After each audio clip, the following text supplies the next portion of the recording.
நான் சுப்பராயலு இன்னொருத்தர் 3 பேர் எங்களை விட்டால் யார் தமிழ் அப்படின்லாம் எழுதி ஒரு கட்டுரை எழுதி அவர் பெரியார் சொன்னதாக அவங்க எழுதியிருந்தாங்க. இந்த சகல பாடிகள் நம்ம சகோதரர்கள் பெரியார் தான் இதெல்லாம் அப்படி தமிழில் யாருமே இல்லைன்னா தான் அதுக்கு ஒரு கட்டுரை எழுதியிருந்தேன். இது எங்கேருந்து தொடங்கினாங்க, பெரியார் எங்கே வந்தார், இதில் இருந்த உண்மையான தமிழர்கள் யார், காலப்போக்கில் அந்த தமிழர்கள் எப்படி மாற்றப்பட்டாங்க, தென்னிந்திய நல உரிமை சங்கம்ன்றதுக்கு முன்னாடி அது என்னவாக இருந்துச்சு, அந்த தென்னிந்திய நல உரிமை சங்கத்துக்கு பிறகு உங்களால் எப்படி உள்ளே வராங்க நாயுடு சமூகத்தை சேர்ந்தவர்கள், அது எப்படி திரும்ப வந்துட்டு சமூக நீதி கட்சியாக மாறுது, நீதி கட்சியாக மாறுது, நீதி கட்சியிலேருந்து எப்படி அந்த ஆதிக்கம் வருது, அங்கே எப்படி அந்த தமிழர்களுடைய பங்கு பின்னுக்கு போனது, ஏன் வந்து தமிழர் கழகமாக வைக்காம திராவிடர் கழகமாக, அது 1944 இவ்வளவும் வந்து அவங்க கொடுத்த கொடை, வேற யாரும் இல்லை.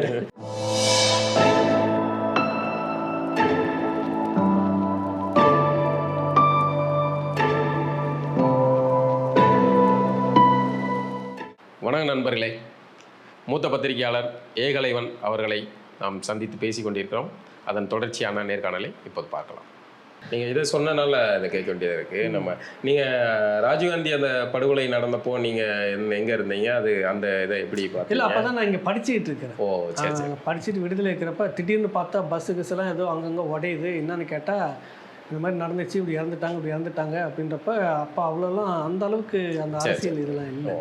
பின்னாடி வந்து அந்த ராஜீவ்காந்தி படுகொலையில் சம்மந்தப்பட்டதாக சொல்லி ஒரு 7 பேரை வந்து சிறையில் அடித்து அவங்கள வந்து தூக்கு தண்டனையில் போடுற அளவுக்குலாம் போய், அப்போது அந்த சமயத்தில் தான் உங்களுடைய நளினியோடைய அந்த பிரியங்கா நளினி சந்திப்பு அந்த புத்தகம் வருது, வாக்குமூலம் அந்த புத்தகங்கள்லாம் வருது, ரவிச்சந்திரனோட இது வருது, திருச்சி வேலுசாமிக்குள்ளது வருது. இந்த மாதிரியான புத்தகங்கள்லாம் நீங்கள் எழுதி முக்கியமான, அதாவது ஒரு இதை மாத்திர ஒரு டாக்குமெண்ட்டாக மாறுது அந்த புத்தகங்கள்.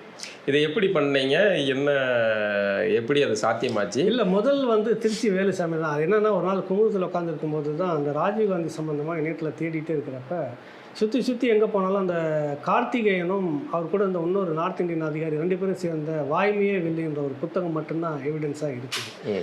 அது அந்த புத்தகத்தை வச்சு படிக்கும்போது என்னென்னா, இப்போ தந்தி பேப்பரில் வரும், ஒருத்தனை போட்டாங்கன்னா அவன் மேலே ஒரு 20 கேஸு, இங்கே படித்தார், அங்கே பிட் பாக்கெட், அங்கே இத்தனை கொலை கேஸ் இருக்குதுன்னு போட்டு முடிப்பாங்கல்ல. அந்த மாதிரி விதமாக வலிந்து திணிக்கப்பட்ட குற்றச்சாட்டுகளாக அதில் இருந்தது. இதை வந்து உலகத்தின் தலை சிறந்த இன்வெஸ்டிகேஷன் எங்களுது அப்படின்னு சொல்லிட்டு வாய்மையே வென்றதுன்னு சொல்லி உலகம் முழுக்க ஒரு செட்டப்பாக போய் பேசி உலக புகழ்பெற்ற இன்வெஸ்டிகேஷன் தான் என்றைக்கும் சொல்ல வர. அந்த ராஜீவ்காந்தி படுகொலை சிறப்பு புலனாய்வு குழுவில் எஸ்ஐடின்னு சொல்கிற ஸ்பெஷல் இன்வெஸ்டிகேஷன் இந்த டீம் இருக்குல்ல, எஸ்ஐடி, இதை போன்ற உலகத்தின் ஒரு மோசமான விசாரணை மையத்தை நீங்கள் பார்த்தே இருக்க முடியாது. நான் அடித்து சொல்லுவேன், நீ இன்ன வரைக்கும் குண்டு எங்கேருந்து செய்தாங்க, அது ஜாக்கெட் எங்கேருந்து வந்தது, அது இல்லை, அது தெரிஞ்சிக்காதவே இந்த வழக்கை முடிச்சிருக்கீங்க. சாந்தன் இப்போ இறந்து போயிட்டோம். இந்த சாந்தனுக்கு முன்னாடி தேடப்படக்கூடிய ஒரு குண்டு சாந்தன் பேர் அரசியல் பிரிவு பொறுப்பாளர் தமிழ்நாட்டுக்குள்ளே. அவர் உண்மையிலே அரசியல் பிரிவு பொறுப்பே கிடையாது, இன்டெலிஜென்ட் புலிகளுடைய உளவுத்துறை. இங்கே அரசியல் பிரிவு பொறுப்பாளராக இங்கே அவதாரம் எடுத்து எல்லா தலைமையிலும் சந்தித்து பேசிகிட்டு இருக்கிற அந்த நபர் நடந்து முடிஞ்சிட்டோன்னே அவரை பிடிச்சா நிறைய விஷயம் தெரியும்னு தேடுறாங்க, அவர் இல்லை. உடனே அங்கங்கே செக் பண்ணுறப்ப ஏர்போர்ட்டில் ஒரு பதிவு இருக்குது, சாந்தன் ஃப்ளைட்டு நாளைய மறுநாள் ஊருக்கு போகிறார். நேற்று கூட நான் அதை பதிவு பண்ணியிருந்தேன். அது சாபக்கேடு பாருங்கள், நம்ம மக்கள் அது வந்து குறைந்த தொகையில் தான் பார்க்குறாங்க. சிலுக்க ஆடனானோன்னு வந்து மொத்த தலையை அது உள்ளுக்குள்ளே கொட்டிக்கிட்டு லட்சக்கணக்காக பார்க்க என்ன சமூகம்னு இது தெரியல. ஒரு நாள் நாளைய மறுநாள் இரவு வந்து ஃப்ளைட்டில் லண்டனுக்கு முறைப்படி இங்கே லண்டன்லேருந்து இங்கே இலங்கையிலேருந்து இங்கே பாஸ்போர்ட் விசாவோட தான் வராரு. இங்கேருந்து நேராக லண்டன் போகிறதுக்கு டிக்கெட்லாம் புக் பண்ணிட்டார். அந்த டிக்கெட் புக் பண்ணதை வச்சு ட்ரேஸ் அவுட் பண்ணி ஒரு இந்த மொட்டை மாடியில் படுத்துட்ருக்கிறாரு. அதில் வந்து படுத்துருக்கும்போது டக்குன்னு மேலே திபுன்னு வந்து மேலே ஏறி ஊந்து அழித்து பிடிச்சி ஒரு மனுஷன் வாழ்க்கையில் ஏதோ வேலை தேடி போகணுன்னு வந்த சாந்தன் நிறுத்தி சார்ஜிட்டு 3 வருஷம் கழிச்சு பிற்பாடு தான் அந்த சாந்தன் திருச்சியில் ரவுண்ட் அப் பண்ணுறாங்க. வெளியில் தெரிஞ்ச அசிங்கம் என்கவுண்டரே பண்ணியாச்சு. அவர் நீதிமன்றத்தில் நிறுத்தலை, அவர் சரண்டர்ன்றாங்க. அவங்கக்கிட்ட துப்பாக்கி இல்லை, இந்த அதிகாரி எதிர்த்து அவங்க எங்கேயும் சண்டை போட்டதே இல்லை இது வரைக்கும். அவர் தலைவர் தெளிவாக சொல்லிட்டாங்க, இந்திய மண்ணில் எந்த விதமான இந்திய சட்டத்துக்கு பொறுமான வேலையை நீங்கள் செய்யக்கூடாதுன்னு சொல்லி தான் வளர்த்துருக்கிறாரு. சரண்டர் ஆணுங்களை போயிட்டு நான் ஜன்னல் வழியாக சுட்டேன் வந்தே மாதரம் அப்படின்னு சொல்லிட்டு அதிகாரி பேட்டி கொடுத்தாரு. நல்ல மனிதர் எனக்கு இருந்தார். அதால் எனக்கு அவருக்கு சண்டை வந்தது. சிபிஐ ஆஃபீஸர் அவர் நேருக்கு நேரம் சண்டை வந்துட்டு இப்போ என்னை பார்த்தாலும் கரிஞ்சு கொட்டிகிட்டு இருக்கிறாரு அவர். நான் என்ன மனுஷன் நீங்கன்னு கேட்டேன். இந்த விஷயத்தை ஒரு தவறு நடந்ததால் இன்னைக்கு 30 ஆண்டுகளுக்கு மேலே சிறை இருந்தது, செத்தே போயிட்டாரு. இதுக்கு யார் பதில் சொல்லுவீங்க? வெறும் ஒரு பேர் தான் தொடரும். ஒரே பேரா இருந்ததோட அதுதான் இல்லை விளைவு. இல்லை இல்லை நிறைய காரணங்கள்லாம் சொல்லுவாங்க அவங்க. எதுக்கு சொல்ல வர்றேன், இதெல்லாம் தேடி தேடி பார்க்குறப்ப அப்போ பாதிக்கப்பட்ட என் தரப்பில் ஒரு நியாயம் இருக்கணும்ல, இல்லவே இல்லை. என்னடா இத்தனை தலைவர்கள் இருக்காங்க, இவ்வளோ பேர் இருந்துட்டு இருக்கிறாங்க, ஒருத்தர் கூட அதை புத்தகமா எழுதும்போது உங்களுக்கு அச்சமா இல்லையா? இல்லை கேளுங்க. அப்போ தான் திருச்சி வேலுசாமி ஜெயின் கமிஷன் வரைக்கும் போராடின ஒரு விஷயம் கிடைச்ச உடனே அந்த மனிதர் இங்கே பேசிட்டு இருக்கிறாருன்னு அவரை பற்றி விசாரிக்கிறேன். சுவாரஸ்யமான விஷயம், அதை சொல்கிறேன் நான். அவரை விசாரிச்சுட்டு இருக்கும்போது அப்புறம் இன்னொரு அவர் கூட இருக்கக்கூடிய சககால நண்பர், அவருடைய சககால நண்பர், அவரும் காந்தியவாதி, கேட்டவுடனே அவர் ஒரு மாதிரின்ற மாதிரி என்னை தப்பாக சொன்னோடனே அப்படி எனக்கு பார்த்தா அப்படி தோணலை. நம்ம திருச்சி சோர்ஸ் மூலமாக உங்களுக்கு தெரியும் யாருன்னு என்ன எதுன்னு விசாரிங்கன்றப்ப அந்த தகவல் எப்படியே திருச்சி வேலுசாமிக்கு ஸோ ஏகலைவன் ஒருத்தர் குமுதத்தில் நம்மளை பற்றி விசாரிக்கிறான் அப்படின்னு தெரிஞ்சிருச்சு அவருக்கு. உடனே எக்மோருக்கு அந்த ரயில்வே ஸ்டேஷனுக்கு எதிர்க்க ஒரு ஹோட்டல் அங்கே தங்கிட்டு வாங்கன்றார் ஒரு நாள். போன உடனே உட்காருங்கன்னாரு. உட்காந்த உடனே அப்போ தான் ஒரு பையன் வந்து ஏதோ வாங்கிட்டு வர சொல்கிறாரு. கணக்கெல்லாம் கேட்குறாரு. கணக்கு கேட்டால் காசு இடிக்குது. விட்டார் ஒரே அடி கன்னத்தில். கிறுகிறுத்து போச்சு அந்த பையனுக்கு. எனக்கு ஆடி போச்சு, என்னன்னு தெரியல, இவ்வளோ முரட்டுத்தனமாக இருக்கிறாரு அப்படின்னு. என்னங்கன்னு கேட்குறேன். என்னங்க ஒரு 10 ரூபா 100 ரூபா வேணும் கேள்வி தரேன் நான். ஆனால் அமிதாஞ்சன் வாங்கியிருக்கிறேன் ஏகலைவன், இதனுடைய விலை வந்து 12 ரூபா ஆகுது, சின்ன பாட்டிலு. என்கிட்ட 25 ரூபான்னு அந்த இடத்துல கிழிச்சிருக்கிறான். இப்போ சோப்பு வாங்கியிருக்கிறேன், அந்த விலையை மட்டும் நகர்த்தறேன். இது எவ்வளோ பெரிய சீட்டு. இவன் நாளைக்கு வளர்ந்தானே அந்த சின்ன பையன் தப்பான புத்தியில் போகும். அப்புறம் அவனை அடித்ததுக்காக வேண்டி அவன் காசு 100 ரூபா கொடுத்து தொலைச்சிட்டு சொல்லுங்கள் உங்கள் விஷயத்துக்கு வாங்கணும்னு நீங்கள் என்ன பேசுவீங்க? எனக்கு உதறது ஆள் இவ்வளோ மொட்டத்தனமாக இருக்கிறாரு. என்னன்னா என்னை பற்றி விசாரிச்சுட்டு இருக்கிறீங்க, சொத்து என்ன ஏதுன்னு. இன்னும் மஞ்சள் பை எடுத்து டேபிளில் போட்டு மொத்த சொத்து பத்திரம் இருக்குது. பெரிய செல்வந்தர் குடும்பம். பாதிக்கு மேலே நான் அழித்தேன். என்னுடைய மனைவி வழியில் என் மாமனார் அந்த சொத்து முழுக்க எனக்கு கொடுத்துட்டு போயிட்டார். அதுலேயும் விற்றுட்டேன். இது தாண்டி எங்கேயாவது சொத்து இருந்து நீங்கள் எடுத்துகிட்டு வந்தீங்கன்னா நான் உங்களுக்கு எழுதி கொடுத்துட்றேன். எதுக்கு சிரமம், எதுக்கு தேடுறீங்கன்னு. அப்போ தான் அந்த மனுஷனை நான் யோசிக்க ஆரம்பித்தேன். என்னன்னா அப்புறம் அவர்கிட்ட பேச பேச பேச இந்த ஜெயின் கமிஷன் எல்லாம் வந்து அப்படி தான் அவர் கூட அறிமுகமாகறேன். அப்படி தான் வந்துட்டு இது எழுதணுன்றப்ப தான் ஒரு பெரிய விஐபி பேர்லாம் சொன்னார்.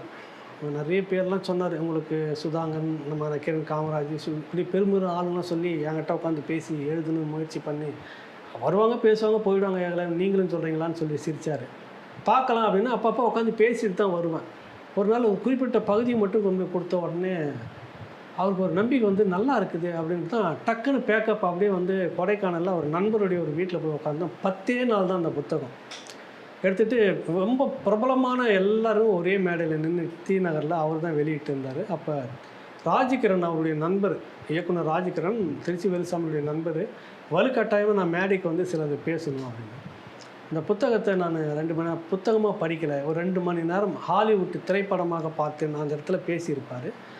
வேலுசாமி அவர்கள் ஒரு நல்ல அங்கீகாரம் எனக்கு கொடுத்துருந்தார். அதுதான் முதல் புத்தகம். அதான் உங்களுடைய புத்தக வெளியீட்டில் வந்து எல்லாருமே ஒரே வரிசையில் உட்காந்துருப்பாங்களே. நீங்கள் இன்றைக்கி அவங்களெல்லாம் விமர்சித்தாலும் கூட உங்களுக்காக வந்து அது தெரியல. அதுக்கு அடுத்தது என்ன, அதில் சிலது சங்கடமும் நடந்தது. 2வது புத்தகம் வந்து இந்த நளினியோட அந்த புத்தகம், அதுக்கும் அந்த மாதிரி தான் ஒரு வருஷம் ப்ராசஸ் அது முடியுது. முடிச்சுட்டு வெளியிடும்போது நான் ஒவ்வொருத்திட்டும் போய் ஒவ்வொருத்திட்டும் நேராக பார்த்துட்டு வெளில வரேன். அது எனக்கு ரொம்ப நான் இன்சல்ட், அது சொல்கிறது ஒரு மாதிரி நடந்தது. வைகோ அவர்களிடம் தான் நல்ல மனிதராக தான் பழனா வீட்டுக்கெல்லாம் போய் உட்காந்து பேசியிருக்கிறோம், நிறைய அரசியல் பேசியிருக்கிறோம்.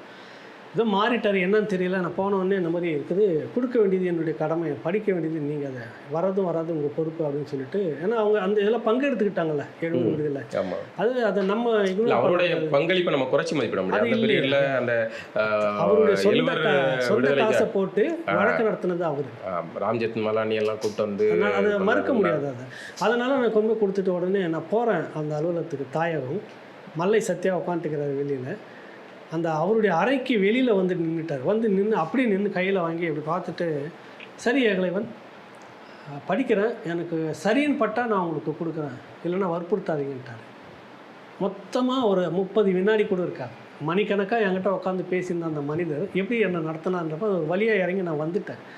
இப்படி நிறைய பேர்கிட்ட இந்த மாதிரி நடந்திருக்குது. அப்புறம் ஒரு வாரம் 10 நாள் பிரிண்ட்டுக்கு போக போகுது. நான் கேட்குறேன் அவருடைய உதவியாளர் அருணகிரிக்கிட்ட, ஒன்றும் எனக்கு எதுவும் சொல்லலை இருந்தார். அப்புறம் ஒரு நாள் வந்து படுத்து தூங்கிட்டு இருக்கிறேன். வைகோ கிட்ட பிடிச்ச இன்னொரு நல்ல குணம், ஒரு பக்கம் விமர்சனம்னால சில விஷயங்கள் இருக்குது நான் சொல்கிறேன். ஒரு நாள் காலையில் எனக்கு நம்ம சேக்கு தமிழரசன் சட்டமன்ற உறுப்பினர் 4 முறை துணை தற்காலிக சபாநாயகராக இருந்தவர், பெரிய ஸ்காலர். ஃபோன் வருது, படுத்துக்கிட்டே எடுக்கிறேன். என்னன்னா, எங்களுக்கெல்லாம் புக்கு தர மாட்டிங்களா? என்ன புக்கு? என்ன தூக்கத்தில் இருக்கீங்க போல இருக்கு, ஜூவியை வந்து எடுத்து பாருங்கள் வந்து வச்சுட்டார். இப்போ எழுந்து வந்து நேராக வழக்கமாக நம்ம புத்தகம் வாங்குவோம்ல, ஜூவியை எடுத்து பார்த்து புரட்டிகிட்டே வந்தால் கடைசியாக 4 பக்கம் வைகோனுடைய பேட்டியில் ஒரு பக்கம் முழுக்க முழுக்க நீங்கள் இறுதியாக பார்த்த திரைப்படம், இறுதியாக படித்த புத்தகம் அப்படின்றப்ப அந்த புத்தகத்துக்கு மட்டும் நீண்ட விளக்கம் எழுதி சகோதரர் ஏகலைவன் பத்திரிக்கையாளர் கொடுத்த நளினின்ற அந்த புத்தகத்தை நான் படிச்சுட்டு இருக்கிறேன். லைஃப் ஸ்டோரி என்னால் இன்னும் தூங்கலை, விழுந்து படிச்சுட்டு இருக்கிறேன். எல்லாமும் எனக்கு வந்து தெரிஞ்சு நடந்தது தான். ஆனால் இது தெரியாமல் நடக்கும்போது எனக்கு அடுத்த பக்கம் என்னன்னு போக வச்சுருக்குன்னு புகழ்ந்து பேசின்னு எனக்கு ஒன்றும் புரியல. அப்படி பார்த்துட்டு உட்காந்துங்கிறேன். என்னடா ஒன்றுமே சொல்லாமல் இப்படி இக்னோர் பண்ணார், இப்படி எழுதி பாராட்டியிருக்கிறார் பேரெல்லாம் சொல்லி. கொஞ்ச நேரத்துக்குள்ள பார்த்தா ஃபோன் வருது. அருணகிரி பேசுகிறார், அவருடைய உதவியாளர்.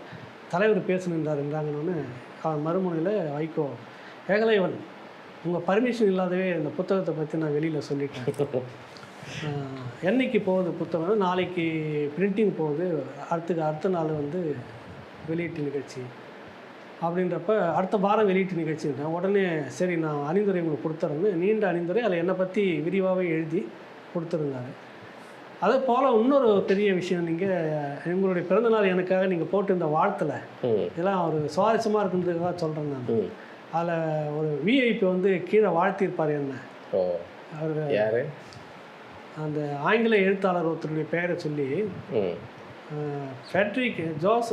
ஆமாம், இவரோட எழுத்து வந்து இதுக்கு ஒப்பானது அப்படின்னு. ஃபெட்ரிக்னு வராது, நல்ல பேர், ஆங்கில எழுத்தாளர், புகழ்பெற்ற எழுத்தாளர் மாதிரி இவருடைய எழுத்து இருக்கும். ஆமாம். ஆனால் சீமானுக்கு முட்டு கொடுத்துன்னு இருக்கிறாருன்னு எழுதியிருந்தார். பார்த்தேன் நான். யார் அவரு? நான் அந்த கமெண்ட் படித்தேன். சுப உதயகுமார் ஐயா. அவர் மேலே எனக்கு ரொம்ப என்னென்னா, அவர்கிட்ட ஒரு நாள் பேசிகிட்டு இருக்கும்போது அவர் தோற்றம் எல்லாம் பார்த்துட்டு கேரளாவில் இவர் தான் ஒத்தக்கன் சிவராசன் பிடிச்சி உட்கார வச்சுட்டாங்க தெரியுமா? சீரியஸாக நடந்தது. யாரே வந்து சொல்கிறாங்க, இவர் அமெரிக்காவில் வந்து இந்த மாதிரி இருக்கிறாரு, சர்வதேச இதில் இருந்துட்டு இருக்கிறாரு, வேலை செஞ்சுட்டு இருக்கிறாரு, எல்லா எவிடன்ஸை காமிச்சு ஒரு 2 மணி நேரம் பஞ்சாயத்துக்கு பிறகு தான் விட்டாங்க. ஒத்த அசப்பில் அதே மாதிரி இதெல்லாம் சொல்லிட்டு இருந்தார். அவர்கிட்ட இந்த புத்தகம் நான் அனுப்பி வைக்கிறேன்னு, இல்லை ஏகலைவன் நான் வேலையாக இருக்கிறேன், எனக்கு இப்போ நேரம் இல்லைன்னு எடுத்தோன்னே முகத்தில் அடித்த மாதிரி சொல்லிட்டார். நான் அனுப்புகிறேன் ஐயா, முடிவு உங்களுதுன்னு சொல்லிட்டு அவர் நாளைக்கு எங்கிட்ட வரலன்னு சொல்லக்கூடாதெல்லாம் அனுப்பிட்டேன். ஒரு நாள் வந்து அனுப்பிட்டேன். அதேமாதிரி நான் கேட்குறேன், இல்லை இப்போதைக்கு அப்படின்றாரு. அவருக்கு என் மேலே ஏதோ வருத்தம், இந்த தமிழ் தேசிய தளத்தில் வந்து விமர்சிக்கிறன்றப்ப வருத்தம் போல் இருக்கு அவருக்கு. வெறுப்பாக தான் பேசிட்டு இருந்தால் திடீர்னு ஒரு நாள் 3 மணிக்கு ஃபோனு, ஏகலைவன் மன்னிக்கணும், நீங்கள் கொடுத்த புத்தகம் நேற்று தூத்துக்குடியிலேருந்து கோர்ட்டுக்கு போயிட்டு வரும்போது வண்டியில் இருக்குன்னு எடுத்து வாசித்தேன். ஏதோ ஒரு மாதிரி விறுவிறுன்னு வந்துட்டு இந்த வீட்டுக்கு வந்து குளித்து 2 இட்லி சாப்பிட்டு அப்படியே உக்காந்து இப்போ மணி 3:15 முடித்த உடனே எனக்கு உடம்பெல்லாம் ஒரு பரவசம். ஜோசப் ஃபெட்ரிக்னு நினைக்கிறேன், புகழ்பெற்ற எழுத்தாளர், அந்த மாதிரி தமிழில் இல்லைன்னு நான் நினச்சேன்.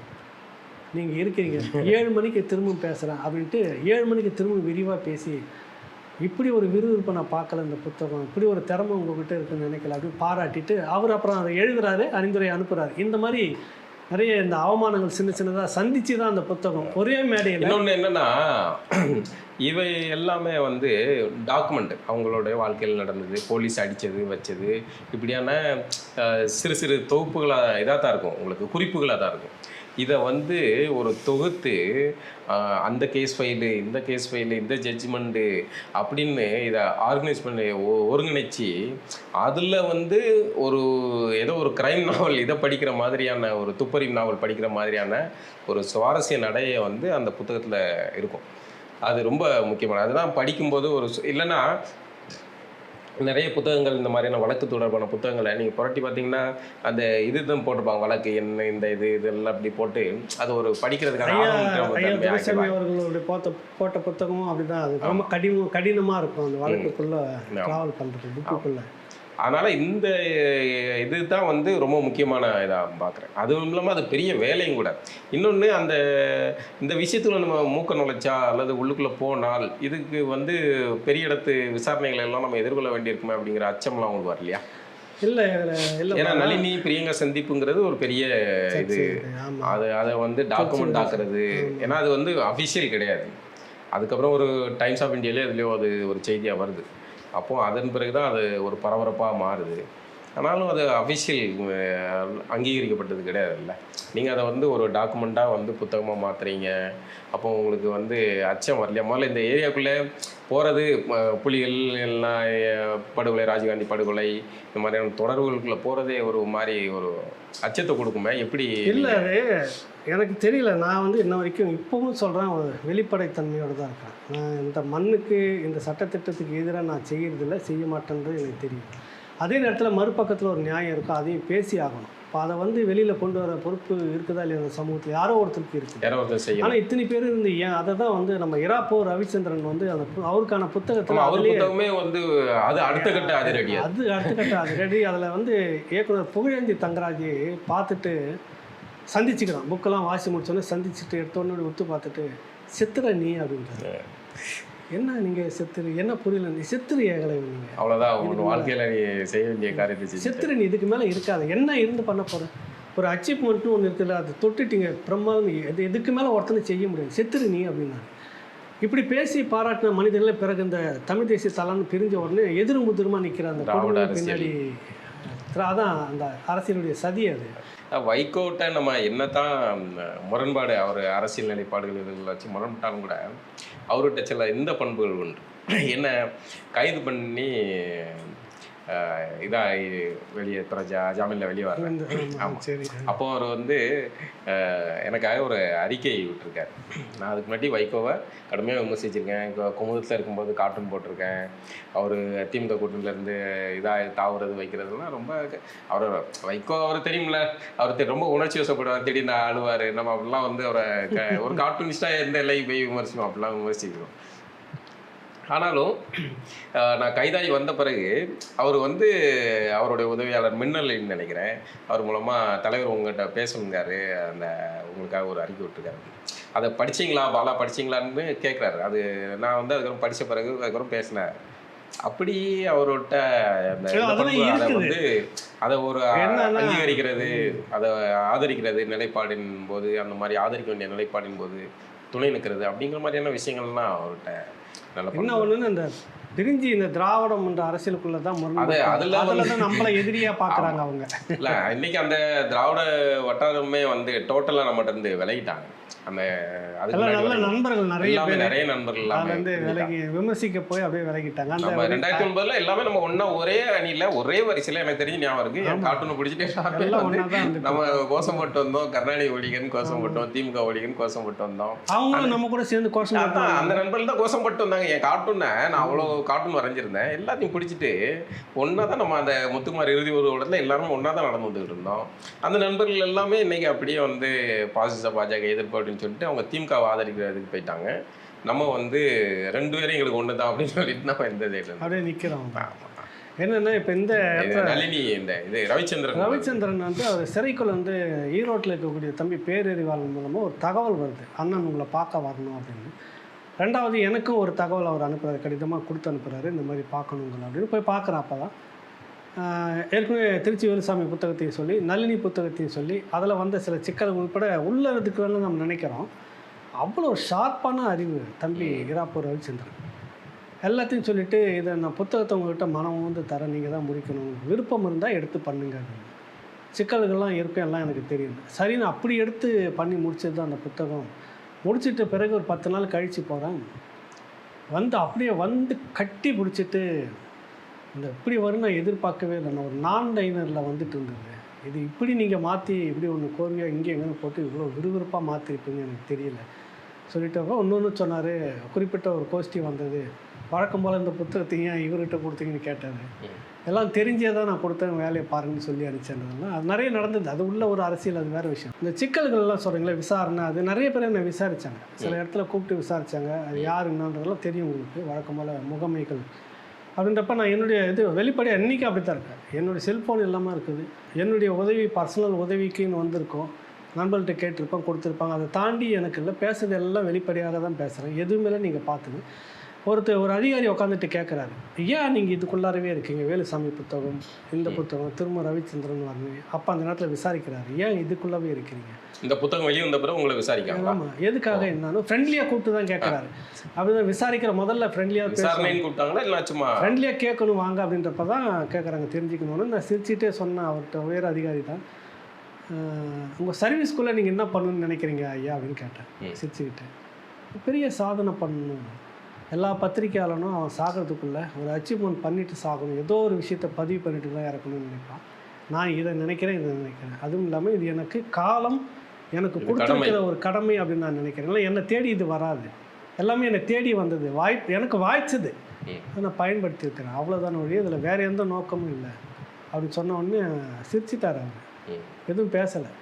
இங்கே உங்கம்மா நிறைய எல்லாம் விசாரிச்சிருப்பாங்க. என்னன்னா ஒரு பெரிய பியூட்டி உங்களுக்கு, உங்கள் வீட்டில் வந்து அவங்க அச்சப்படலையா? ரொம்ப பயந்தாங்க, ரொம்ப பயந்துட்டு ரொம்பவும் பயந்தாங்க. அதை வெளியே சொன்னா இது வந்து டக்குன்னு ஓவர் நைட்டில் வெறும் ஒத்த பேர் 2 பேரும் ஒரு சாந்தன்கிற பேர் ஒன்றா இருக்குங்கனால 30 வருஷத்துக்கு மேலே அவங்க வாழ்க்கையை தொலைச்சி செத்தே போனாங்க. இப்படி வந்து எப்படினாலும் அதிகார மையங்கள் இதை நினச்சாங்கன்னா கோத்து விட்டுட்டு முடிச்சுட்டு போயிடுவாங்க. இப்போ நான் வந்து அதெல்லாம் அடுத்தது பேசணும், அந்த என்ன இதெல்லாம் நடக்கல. அது மாதிரி உங்களை நீங்கள் இந்த புத்தகம் எழுதுறதுக்கு முன்னாடி இப்படி ஒரு இதுக்குள்ளே போகிறீங்க அப்படின்னாலே முதல்ல வீட்டில் இருக்கவங்க, நீங்கள் பத்திரிகையாளர் அச்சப்பட வேண்டிய அவசியம் இல்லை.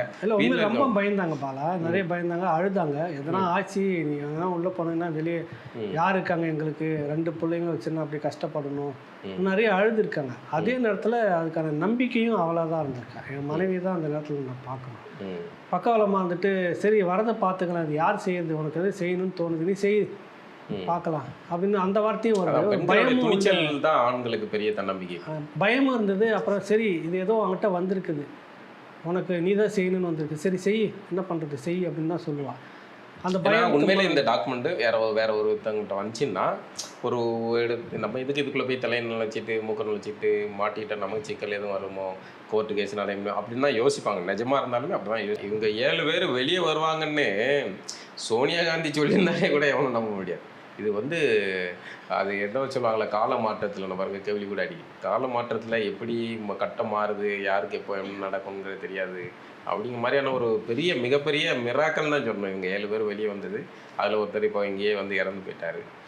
திராவிட அரசியல் சாதி ஒழிப்பு அப்படின்னு ஒன்று பயணிக்குது. உங்களுடைய சிந்தனை சாதி ஒழிப்பு அரசியல் அது மாதிரியே தான் இருக்கலாம்.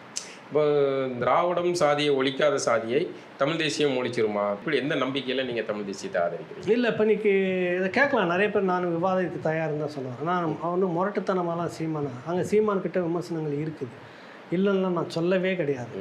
ஆனால் அந்த ஒரு தமிழ் தேசியம்னு வரும்போதே ஒரு இயக்கமாக இருந்த வரைக்கும் திராவிடத்துக்கு உங்களுக்கு பிரச்சனை இல்லை, திராவிடத்துடைய அறிவுஜீவிகளுக்கு பிரச்சனை இல்லை, எனக்காக எதிர்த்து கற்று எழுதுக்கிறவங்களுக்கு பிரச்சனை இல்லை. ஏன்னா நம்ம சாப்பிட்ற தட்டுக்கு எவனும் பங்குக்கு வரலன்ற எண்ணம் திராவிடத்துக்கு இருந்தது. என்னதான் இருந்தாலும் மணியரசனுக்கு நம்ம தான் மேடை போட்டு கொடுக்கணும், என்னதான் இருந்தாலும் தியாகுக்கு நம்ம மேடை போட்டு பாராட்டினா தான் உண்டு. என்னதான் இருந்தாலும் இப்படியே பேசிட்டு கரைஞ்சி போயிடுவாங்க. எப்படி இருந்தாலும் இவங்க அவ்வளோதான் லிமிட், அப்படி தான் இருந்தது. ஆனால் ஒன்று நீ சாப்பிட்றதுல கை வைக்கணும்னு ஒரு இடம் அரசியல் வருதில்ல, ஓட்ட அரசியல் வருதில்ல, அதிகாரம் அரசியலுக்கு சீமான் தமிழ்நாட்டு என்ன சொல்லிடுதுன்னா அந்த அரசியல்லாம் ஒரு சாக்கடைங்க அப்படின்னு சொல்லிடுறது. இவனை மட்டும் அந்த சாக்கடையில் நல்லா கொழிச்சு அதுதான் அங்கே வீழ்க்க வைக்கிறது. நிறைய செய்யணும் அப்படின்னு நிறைய பேர் சொல்கிறாங்க, மாதம் உனக்கு எதோ பெருசாக வருது, அதனால தான். எனக்கு அப்படிலாம் ஒன்றுமே இல்லை, சிரமப்பட்டு தான் அதை நடத்தி இந்த இடத்துக்கு கொண்டு வந்திருக்கேன். உங்களை மாதிரி வெளியில் இருக்கிற நண்பர்களுடைய கை கொடுப்பு மூலமாக தான் இந்த அளவுக்கு நம்பிக்கை, கை கொடுப்பு, உதவி, அதில் தான் சிறுக அதுக்குள்ளே நிற்கிறேன். சீமான் தாக்கு பிடிப்பார்னு நினைக்கிறீங்களா?